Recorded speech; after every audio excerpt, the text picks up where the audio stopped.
সেই জাকির ভাই কানাডা প্রবাসী এবং তার বন্ধুরা মিলে কিন্তু আবারও আপনার ঈদ বাজাতে তাদের জন্য মন খুলে দোয়া করবেন। আগামী একটা বছর পর হয়তো আল্লাহ যদি ভাগ্যে রাখে দেখা হবে। আপনারা দোয়া করে যাই, সুস্থ থাকেন, ভালো থাকেন। আরও 31টা পরিবারে ঈদ বাজার তুলে দেওয়ার জন্য সকাল সকাল প্রস্তুতি চলছে। সবাই চলে এসেছে, তাদেরকে চেয়ারে বসতে দিয়েছি। সেই 31টা পরিবারের লিস্টগুলো ঠিকঠাক আছে কি না একবার চেক করে নিলাম। তারপর তাদের প্রত্যেকটা চেয়ারে একে একে ঈদ উপহার পৌঁছে দেওয়া হচ্ছে। অনেক ভালো লাগছে। এই মানুষগুলোর মুখে আরও একবার হাসি ফুটবে। ঈদ আনন্দ সবার সাথে ভাগাভাগি করে নিতে পারবে। আমাদের প্রতিটি প্যাকেটে আছে 15টা আইটেম ও 1 পিস মুরগি, মোট 16 আইটেম।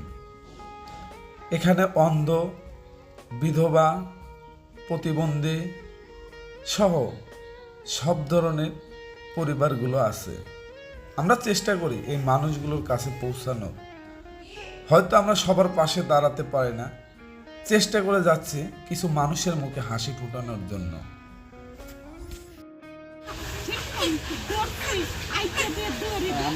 আজকে আমরা 31টা পরিবারের মাঝে ঈদ বাজার তুলে দিচ্ছি।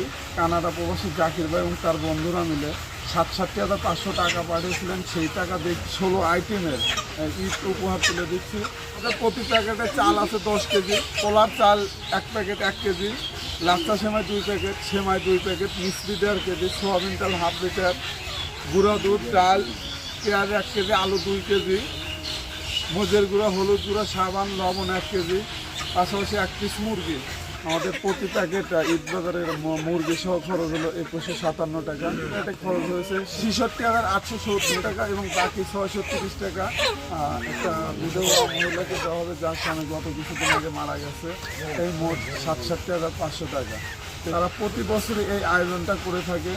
জাকির ভাই এবং তার বন্ধুরা মিলে কিন্তু রোজার প্রথম দিকে 31টা পরিবারকে 1,55,000 টাকা খাদ্য সামগ্রী দিয়েছে। আবার ঈদ বাজার দিচ্ছে। তারা দীর্ঘদিন ধরে খাবার সামগ্রীর পাশাপাশি বিভিন্ন গসহ বিভিন্ন সামাজিক কর্মকাণ্ডে আমাদের আর্থিক সাহায্য পাঠিয়ে থাকেন।